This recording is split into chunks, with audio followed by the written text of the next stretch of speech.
This is Gary Butterfield. This is Cole Ross. And this is Monster, my podcast. And this is the Githyanki.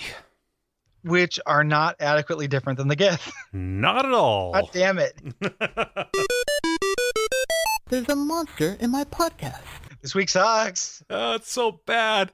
So these are one of the religious sects, right? They ended up following. Yeah, I love religious sects, dude. I don't know if you've ever, because a lot of people talk about makeup sex as being a big thing, but like if you can actually do it, you know, on the feast of the holy, like of the holy consumption. Yeah. I want some orgasms. Yeah. The holy orgasm.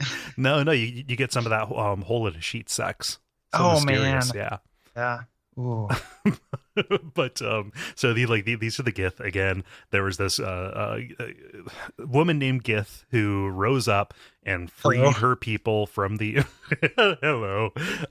freed her people from the mind flayers, and they decided to go and wield glowing energy swords made out of crystals and shit. And wear loincloths that look like they're made out of like corn stalks or corn shucks.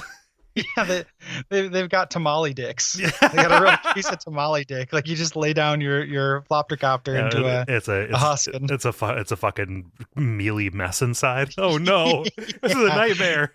How do you eat this? Well, you don't have to eat it. You just have to treat it. That's what they are. They have the weirdest thing. So like they become. They're all under the control of a glorious Lich Queen. Mm-hmm. Why are there 2 lines about the fucking Lich Queen and not like a paragraph about a Lich Queen that lives on the astral plane? Like, I'm into that. Yep. Also, these guys give you like the weirdest way to get rid of them, which is to level them up. Yep. Because if once they reach level 12, they're automatic. Like They're just like puffed back to the Lich Queen because she wants to feed on their energy, and she doesn't want anybody to rise in power to dethrone her. So what? I'm not like the free market will determine anything type of guy, but it seems like the free market would stop anyone from wanting to be a leader in this community. You can't even get to level 9 without spending 2 levels in the fucking like demi planes of hell. Yeah. Oh yeah, because they have that trial. And of course, they're real glib. Like, obviously, failure means death. Yeah, it's the fucking lower plane. Yeah, like we get it.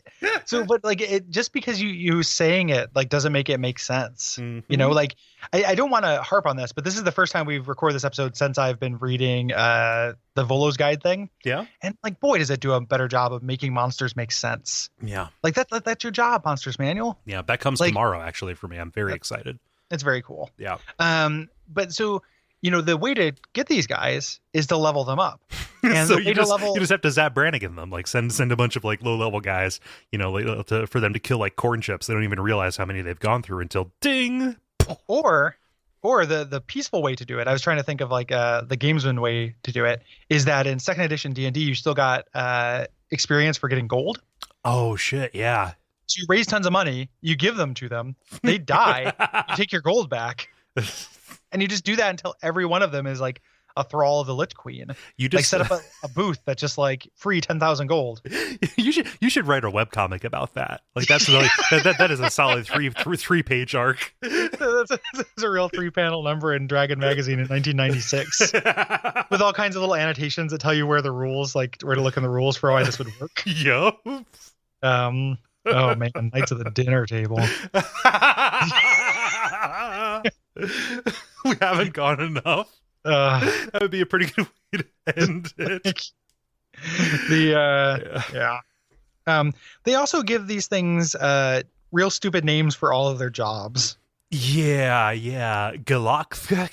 Admittedly nearly unpronounceable in human tongues. But it means farmer. But it just means farmer. Yeah. But it's like farmers of just barren rocks floating in pink space. Fungus. Yeah. Where the Mlar. Yeah. Or the Harakchnir. Kalakcha. Yeah, this is crazy timing because of the Neverwinter Nights 2 connection. It's amazing what the heavy lifting, like if any, like I didn't think I could like Torment more, but the heavy lifting it does to make these shitbags seem cool. Yeah. Like Dakan is so cool. All the stuff with like Zerthamon. It also pretty ballsy, like this thing that I don't know how in canon it is, but the reveal that their religion is a sham. Mm-hmm. in Torment, Yeah. that there is no Zerth, which comes next, but like that's the person who's supposed to have split them. Yeah. So that's why there are Githyanki and Githzerai, is a fictional character from this video game. Like Yeah. they're shitty and their entire life is a lie. Like like nothing about these guys is true. Yeah. Well, so what's crazy, like the reason I think that works, I haven't read probably as much Planescape source material as you have, but in Torment, like, yes, there are Gith, but pretty much everything aside from stuff related to like the Queen of Blades or your main character is not very important. They're just like small little neighborhoods that are, again, just like places that you can go or places where people kind of end up and sickle, right? However, like in this, the reason that I kind of one of the reasons that I bristle at like Astral Plane and Gith kind of stuff is like, oh, this is meant to be as cool as possible, and when stuff shows up from there, that is real important because now we're dealing with extra planar shit.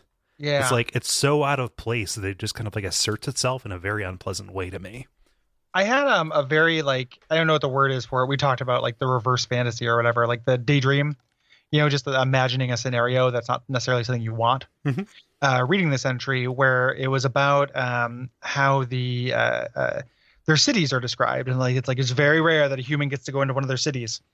And I was thinking about like what kind of like total buy-in you'd have to have from a player to think it's cool when ultimately you just described it as like a big, adamantium or adamantoise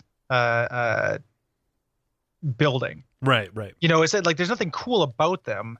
It's just trying to say it's like the entire thing is telling you that it's rare and impressive without actually showing any rare and impressive aspect of it.